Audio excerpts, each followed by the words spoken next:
guys, welcome to another episode of Horror Huddle. My name is Stacy Beth, and we have Ash here as always. Howdy. Oh my goodness. We have just spent, if we seem a little flustered, it's because we are. Yeah, we spent an hour and a half dealing with this, I think getting this set up. We started at about 2:30, about 2:45, something like that. Just trying to mess. Technology has not been on my side today. I've been having problems with everything under the sun involving my phone, my laptop, this, that, and the other. Nothing has been working, so this has been horrifying. So hopefully, well, but to be fair, this is a normal occurrence with us. Either our webcams aren't working correctly. Now, usually that's on my side. Yeah. But with the new webcam, it seems to fix that. Or it's audio, or it's internet connection, or it's Skype, or it's our recording software, or editing software. Something along the lines always gets fucked up. Yeah. And we've spent so much time futzing with our computer and stuff today that usually, as you can tell, I'm not in my usual spot on the patio. I'm actually sitting on the floor in my front porch because, as you know, I'm a drinker and smoker when I record. So the sun was beaming down. That beautiful Texas fall heat is still here. So it's not been fun. But anyways, we're not going to get into that any more than we need to. We wanted to talk about, and this is a late one, with the passing of Tobe Hooper last month. Rest in peace. We wanted to cover the one that everybody thinks of when they think of him, Texas Chainsaw Massacre.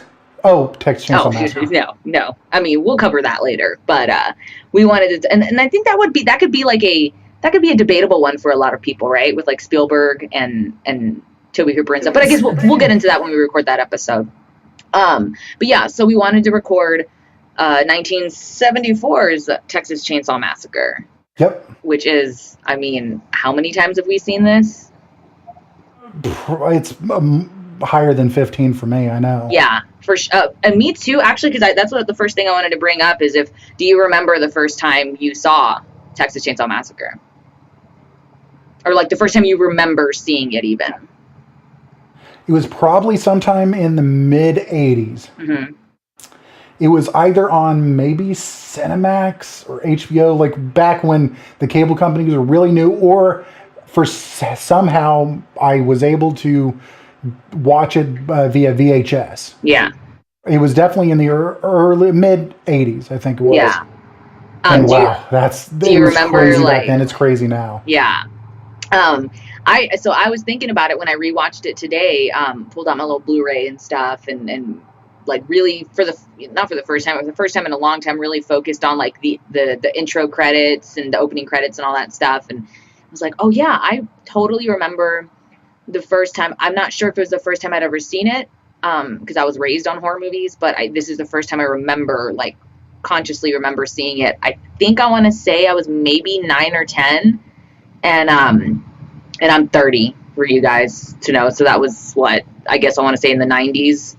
Late 90s or whatever, and I was in my bedroom, and we had the network or the cable channels, the premium channels on, and I don't remember which one it was, but because I remember distinctly hearing, seeing the black screen and then hearing the camera noise and then seeing those snips of those decomposing bodies, and I'm like, what is this? Oh my God, I'm so ready. And I went and I turned off the lights and I was like, this is going to be good. I don't know what this movie is, but I'm going to freak out. And remember even seeing with the opening credits, I'm assuming it was the sun flares and stuff, right? In the background was all red. And I was just I remember thinking I feel like I shouldn't be watching this. This seems like this is going to be dark and really, really fucking scary. And I loved it. It was just so good. It's I'd never really seen anything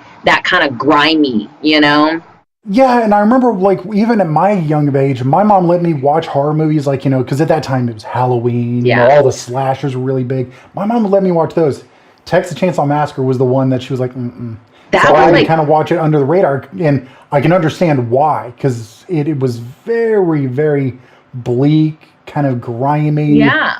It was very much so. I think the movie at the time was a product of the time period it was made, because if you think it around the early 70s, most all genres of movies were going more gritty. Yeah. Kind of like the detective stories, Serbico, stuff like that was gritty, grime, corruption. It wasn't the stereotypical kind of glitzy stuff, even for horror. And this was around the same time of Last House on the Left, Hills Have Eyes, stuff like that.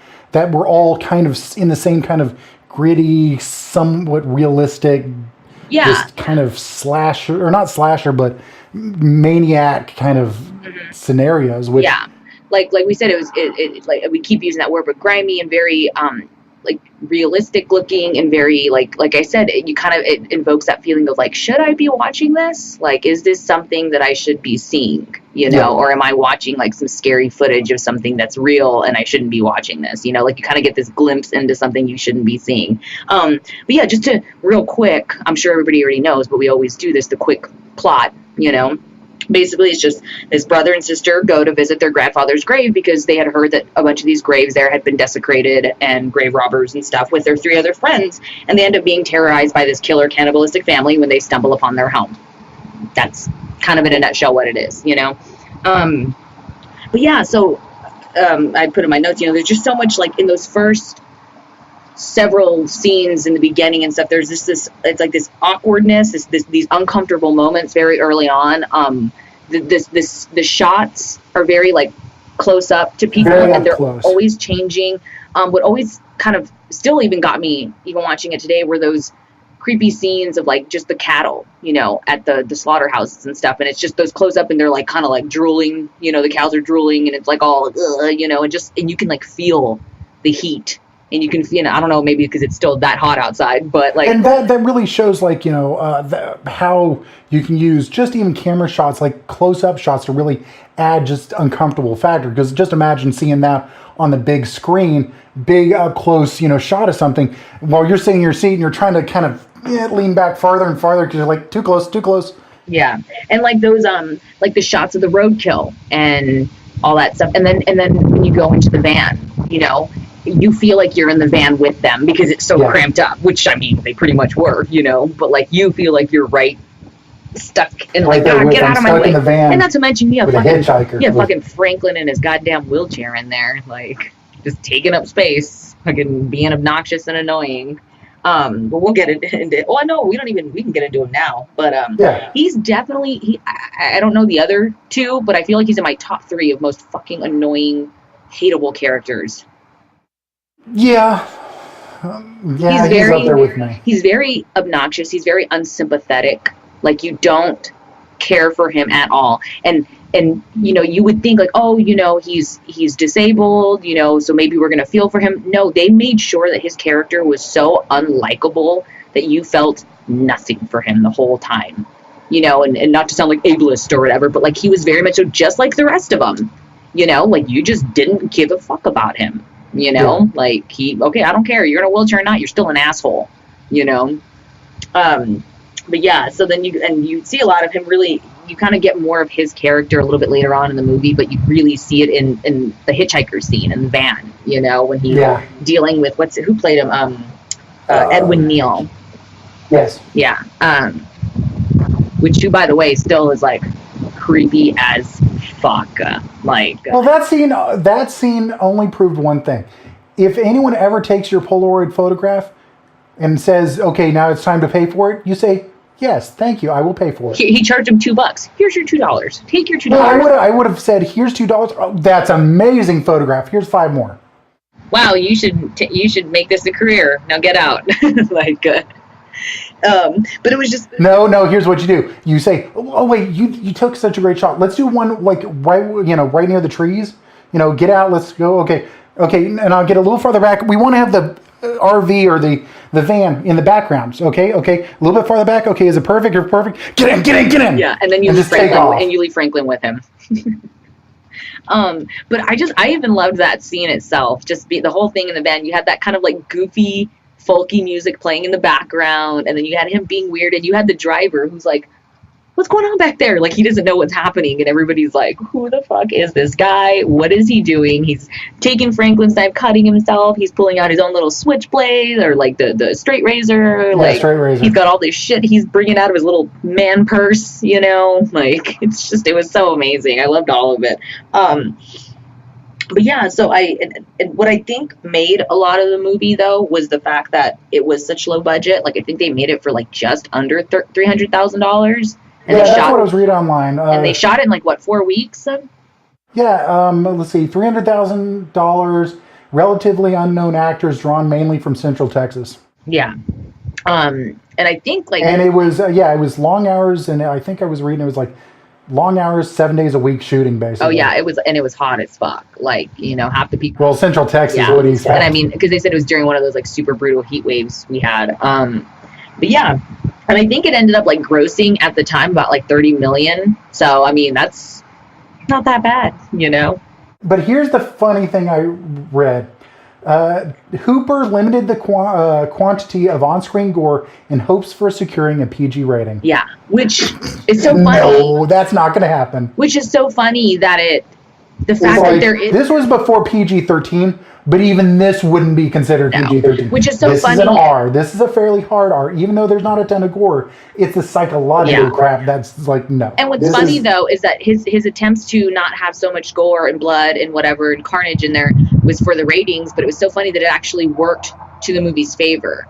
The fact that it was the majority of it was off screen. You never see really anything. And I think I read that the only kind of blood and gore you do see is when Leatherface cuts his leg at the end with the chainsaw. And that's really the only like major shit you see. There was a few other points, but you know, it wasn't accentuated. No. That's what I'm saying. But then you look at like scenes like when he hangs what's her name up from a hook and then starts butchering her boyfriend right in front of her, and it's like, how the hell did Tobe Hooper think this is going to get a PG-13? Yeah, but it's so funny because you don't even see it. But it's funny, you don't see it though, but that's what I think. But it's implied, and you get the psychological stuff. So it's funny that he at least thought that maybe there's a PG in. Yeah, but it's like little do you know that it's going to work to your favor, and that's what people love about it is that you don't see it. It's obviously implied, but that's what makes it scary. Well, and that's what makes this a testament to like one thing I've always said. It's like when you add gore to a movie, it can help it, but it has to have the main fundamentals behind it in order to have the gore accentuate the R. If it's just gore for gore's sake, it's not a scary movie. This movie with limited gore is a scary movie, kind of like Halloween, which came out a little bit later than that. But like 78. Kind of premise, scary movie, not much gore at all. In Halloween, I don't think there was any. Yeah. So, you know, it's testaments to say you don't have to have gore in order to sell horror. Yeah. And I think another thing that really helped it out was the lack of like a real soundtrack and a real score. You know, there were noises, there were sounds, there was things going on, but there was like, you know, and so what they said, I'd read that they said that what they did, a lot of the sounds they used were sounds that animals would hear in a slaughterhouse, you know? And I'm like, that's kind of cool. I mean, like I said, yes, there is a score, there's stuff going on, but there's not there is music here and there, but it's usually contained within a scene, like inside the truck. It was playing on the radio. Exactly, yeah. So that's what I think really again lent itself to the movie a lot, is that you don't really it's not a claustrophobic feel, but it's very much so like you feel like you're there, like what you would feel with them. You're out in the middle of the field with them, you're exploring this house with them, you're not hearing anything but the generator, you know, and all these other random noises and stuff. So we should talk about Leatherface himself, played by Gunnar Hansen, right? Gunnar Hansen. The first look that we get at him is about 35 minutes in when he attacks Kirk, when Kirk walks in, and it's that iconic scene when he, you know, stumbles into the doorway and he comes out and hits him over the head and then, you know, pulls and I love that when he's like kind of seizuring and shit. I'm like, oh my God. And then he pulls him in and he slams that door shut and you're like, what did we just... That's a good one. I still would say the most iconic one is the one where he grabs the girl on the front porch and takes her, drags her screaming back in. Yeah. To me, that's yours. To me, it's when Kirk gets it. Like, I love that part. You know, just the slamming of that door and stuff. I always love that. And just because it's the first time you see him, so you're very caught off guard and you're like, Like you're like, yeah, and it takes you a moment, like a few moments to kind of digest what the hell did I just watch? Exactly, like you're right there with him of like, huh? Like he didn't have time to process. By the time your brain finally catches up, you're like, oh my God. Then he slams the door. It's over. You're like, what, huh?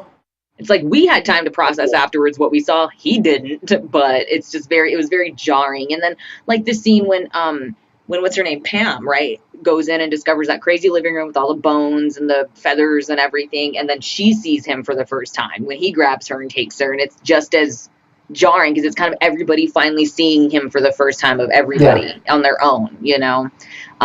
Except for, I guess, Sally and Franklin saw him together, and Franklin got it just as quick, so... Which it was almost one of those, yay! Yeah, that was one kill I wasn't. It was the only time I was excited for someone to die, you know. Look how politically incorrect we are. It's like we're cheering on a handicapped person's death. Well, we're not cheering it on because he's handicapped. We're cheering it on because he's an asshole. Yes, unlike Mark in Friday the 13th part, what was it, 2? Got that machete that phased down the stairs. I was like, oh, Mark was a nice guy. He was about to get laid. Yeah, poor guy. But yeah, so apparently, you know, clearly, like they say in the movie, based off real events, no.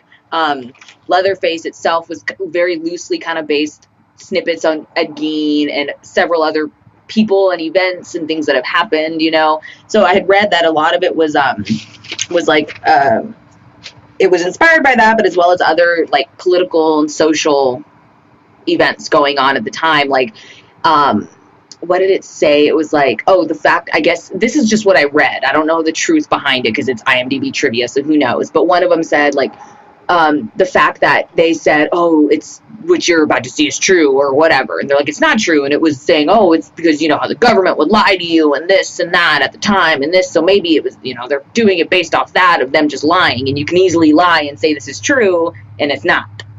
You know, I don't know the validity behind that, but, you know. Like nowadays you see a movie that says shit like that, you clearly know this is not real. This did not happen. Well, and that's only a very recent occurrence because remember back in the 90s, Blair Witch Project, a shitload of people like, really? A ghost in the woods killed all those people? Mind you, I was like 11 when that came out, so I was very much so gullible and was like, oh my goodness. Yes, people are still to a point gullible enough to think a movie that says it's real actually is. Yeah.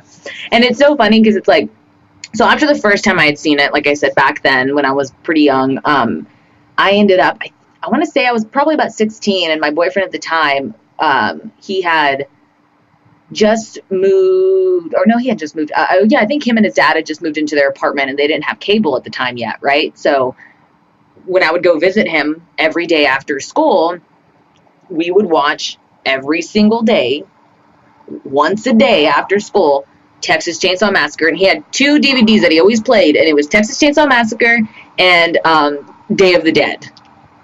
So I know those 2 movies, like, whether I wanted to or not, like the back of my hand, because every day I went over, he'd be like, hey, let's just put this on while we hang out and drink and smoke pot, you know, and it would just, like, just knew. And we would always quote it because it's like, so now anytime I hear like Franklin, like, I can't find my knife, like it just sticks in my head all the time. But yeah, this is just, and it is one of those movies for me though that never gets old, I'm not tired of seeing it. You know, yeah, I'll put it on and not pay attention sometimes because I already know what's going to happen. But when I do pay attention, I'm like, man, great movie still. Yeah. Like, don't hate it. I did want to bring up, I had written in my notes that I couldn't believe how long that chase scene with Sally and Leatherface was. When she gets, I'm like looking at my phone, I'm just writing notes, I'm doing other stuff, and I'm like, he's still chasing this bitch? Like, yeah.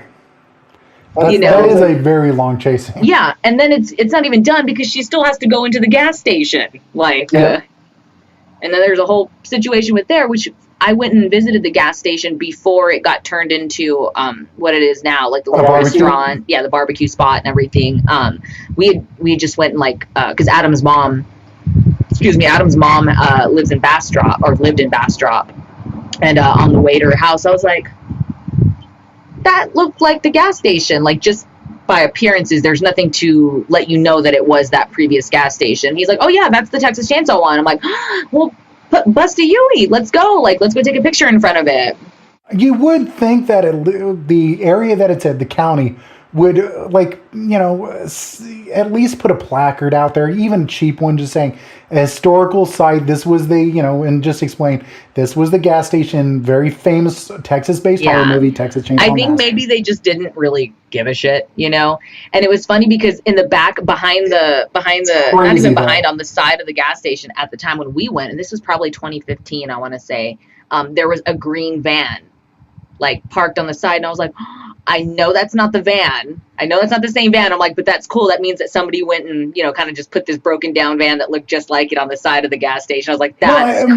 That's the thing that drives me nuts, because if you look at movies that have been cultural icons to the point where it's in the zeitgeist at this point. It's like, good example, Friday the 13th. Well, not even Friday the 13th. That's another good one. Nightmare on Elm Street.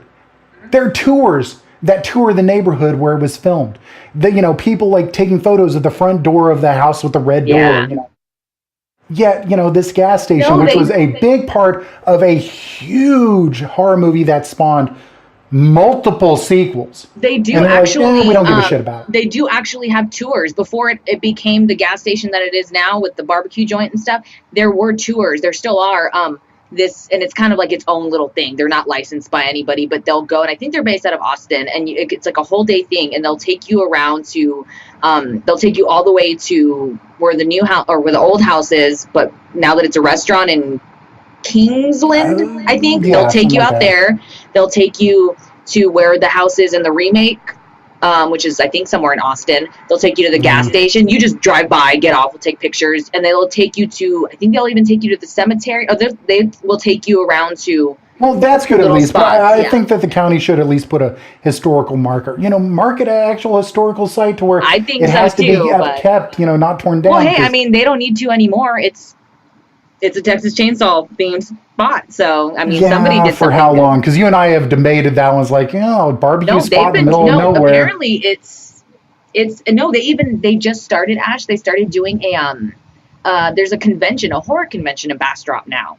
It's going to have its first year in October. And that's good, because I remember when it first opened, you and I both said, well, it's good, but, you know, since it's out in the middle of nowhere, we don't know how long it's going to stay open. Yeah.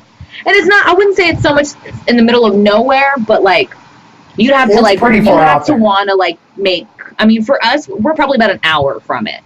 You know, I wouldn't want to drive an hour just to go see, I want to do the gas station. But yeah, so they're kind of doing this whole thing now. Like I said, they've got a little horror convention going on now, where I think it's called the Cult Classic Convention now. And they're going to have a lot of the people from there, from the movie, The Hitchhiker. I think they're going to have Pam there and stuff, and I think they're gonna even have, I think Sid Haig's gonna be there, Stretch is gonna be there from the second one, Texas Chainsaw. Like they're gonna, I mean, not even from Texas Chainsaw, but they're, like I said, Sid Haig, they're getting like random people to come and show up and stuff. So it's like, that's cool. Like maybe they're gonna start getting a little bit more people going. And I mean, shit, it's even, fuck it, if you don't like the movie, or if you don't know the movie, it's a barbecue spot there, so go have some barbecue. And it's got little cabins in the back and stuff. And okay, I know this might be going a little bit long, but I want to focus on one thing that you and I talked about. There's still stuff I want to talk about, so it's fine. I mean, we can go off a little bit, but well, I wanted to focus on, this is a great movie that spawned many sequels, which you and I have both watched a sequel lately, different ones. But what was the one that you just watched? I yesterday finally watched Leatherface. And I rewatched Texas Chainsaw Massacre 2. Which is always a good one. Yeah. That's awesome. Leatherface. It probably shouldn't. I might actually watch it. When she told me she was watching, I was like, I'm not getting anywhere near that piece of crap. Because first off, I found out that it was going to straight to TV/VOD, not even really theatrical release. Well, there is going to be some. The reason is it's limited. It's only released on DirecTV right now, and people are seeing it festivals and screeners, and it's getting released October 20th. Very limited theater, but going to VOD. And then I was like, did Tobe Hooper direct it? No. And then I started seeing reviews of it, and they weren't necessarily that flattering. So I was like, nah. Yeah, it's very much so. And again, so no spoilers, you guys. I'm not even going to give anything away. This is my very brief and vague review, but it's not bad, but it's not good. I didn't love it, but I didn't hate it. That's it. Okay, and now here's my review of Texas Chainsaw Massacre. I would watch it again so I could do my own written review for it. It did have its good points. It did. There were some, because it was directed by the two guys who directed the French extremist films Inside and I think Livid or Livid, whatever it's called, which Inside, if you guys have seen it, you remember, Ash, had you watch it with the pregnant woman? It's very, very gory and graphic. This one, that's what I was hoping for, was some at least some great gore. There were some pretty fucked up like kill scenes, like some pretty like that looks like it hurts. I don't want to see that, like cringy like kill scenes, and some cool, very cool action moments and stuff, and that's what made it good. Now story wise, it probably shouldn't have been called Leatherface. I'm gonna go ahead and say that. Yes, it explains the origin of how Leatherface came to be, but it probably shouldn't have been called Leatherface. It should have been called something else, and then maybe in the middle of the movie you go, "Hey, that's Leatherface. Oh shit." That's probably what it should have done. Yeah. You know? Maybe, or they shouldn't have been done, because that was what honestly mostly kept me away from even considering watching it. Is with horror, it usually runs its course, becomes a self-parody to a point, and then it ends. Yeah. And then it gets remade. But I will tell you once, maybe twice, and then they say, well, we're not going to remake it because, remakes are really bad. Let's do an origin story. And typically the origin story isn't that good either. Yeah. So I was like, this is just the normal progression of horror franchises. And I got a feeling that as a prequel, it probably isn't going to be that good. I will tell you, though, you don't have to worry. It definitely doesn't follow a Rob Zombie Halloween route. It doesn't make you feel for anybody. So that's a plus. You don't really feel for these people and who Leatherface is, whatever. You don't feel for but this is weird. This is the one movie I think would work better with a Rob Zombie origin story. I can't give. What did he put in Halloween? A redneck trailer trash upbringing for Michael Myers. That actually would have worked with Leatherface. So I'm not going to give away anything. When we're done recording, I'll tell you a little bit more about what I think, Ash. I just don't want to give too much away here. Now, my quick review of Texas Chainsaw Massacre 2, awesome. If you have not watched it, shame. It is not straight as horror as the original. There are some horror elements, but mostly it's played for fun. Yeah. And it is a fun, wacky movie. Yeah, I love it. I feel kind of bad because we kind of went off on the rails on talking about these other movies, because I did have some other stuff I wanted to mention, because we forgot to mention some of the best parts, which were the endings, the final scenes in Texas Chainsaw Massacre, the original, the whole family dinner scene.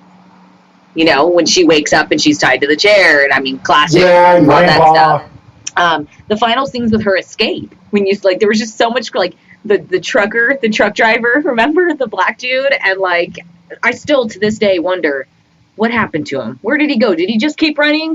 Did he ever get his truck back? Remember, because he just took off. Well, I'm just imagining him still running. I do, right? I'm like, just with the Benny Hill theme song playing in the background. I stop and think sometimes. Maybe at night I'll just be laying there going, whatever happened. No, but it actually works that we're going back.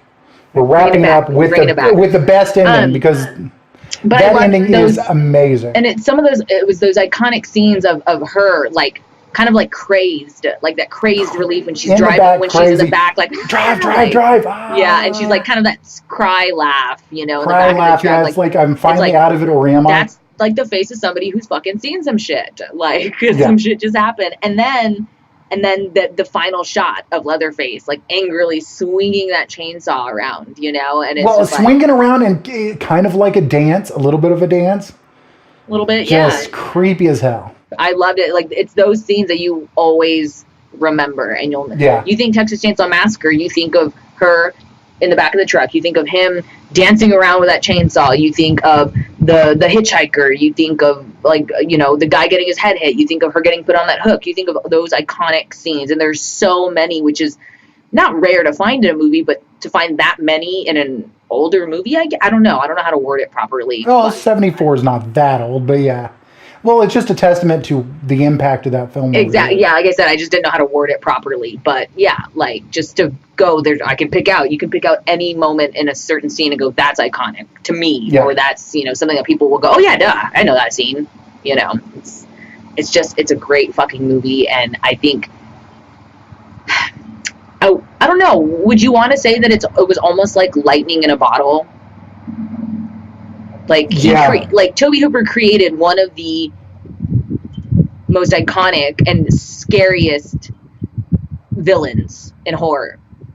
Yeah, in a span of horror that really only had very few standout hits. Yeah. And even then, it wasn't, you know, like a lot of them weren't standout hits at the time. They became cult classics later. And it's this is one that legitimately was a hit at the time. And timeline aside of when movies came out, but like when you say, hey, what are the most iconic horror movie villains? They're going to go Freddy Krueger, Jason, Michael, Leatherface. Pinhead. Well, no, I mean, for people, like a lot of people, regular folk might not have seen Hellraiser or anything, but like, and if not, Shame. Yeah, those would be like the four that that would automatically come to mind is Leatherface, Jason, Michael, and what did I say? Freddy. You know. Yeah. So I mean, yeah, and that says something if he's part of the big names, big wigs of horror villains. Yeah, it's crazy, and it's just such a good movie, and it's one that I feel like it should be like a rite of passage for like horror lovers to show their kids and, you know, like friends and. Yeah, I would. I mean, hey, I was raised on horror. Even I'm like, you know what? If I had a kid, don't turn your kids into pussies. I'd wait until he's like 13 years old, and I'm like, you can possibly watch this at 13. Why? They don't show much. I'd rather show them Texas Chainsaw before I show them Nightmare on Elm Street. No, I would. Okay, first off, Nightmare on Elm Street is a demon, a dream demon, fictional. Yeah. This one could be real. It is depicted in the movie as real. So show them now. I don't want to make my first show them now so they can be scared, and then I'd get called by CPS. Show them now so they could be cautious of the terrors of the real world. I would wait a while, but yes, that would be one where I'd say if the kid's of age, I would say. Well, it's funny. We did that as a rite of passage for my now 22-year-old brother. When he was 14, we showed him Texas Chainsaw. So yeah, I'd say that's appropriate age, so they could like get it, get what they're watching and be scared, but not be like, I can't go to sleep. They'll be like, sweet, I remember this movie. I remember when you showed it to me. So. Then again, we're the weirdos who, like I said, I'm watching it alone in my bedroom at 9, 10 years old. I'm sure my parents didn't know. Around 7, my age. And even if my parents, yes, it gave me nightmares. And even if my parents walked in and saw me watching it, they'd be like, Stacy, go to bed. Close the door. Like, hey, like somebody getting killed in the back. Like, see, my mom would have pulled that scene from The Ring, where the lady walks in on her son and she screams and covers his eyes. That would have been my mom. No, mine would have been like, Stacy, ooh, good movie, go to sleep. Like. But yeah, great movie by a very, very, I'm not going to say great director. He's had some misses since then, but he made a classic. Yes. So. All right, you guys. He will be missed. Yes, sorely. But I think that's it for this episode of Horror Huddle, Texas Chainsaw Massacre. I'm glad we finally got to it. Damn it. Late, but we did. About damn time. Yes. All right, guys. We'll see y'all next time. Take care.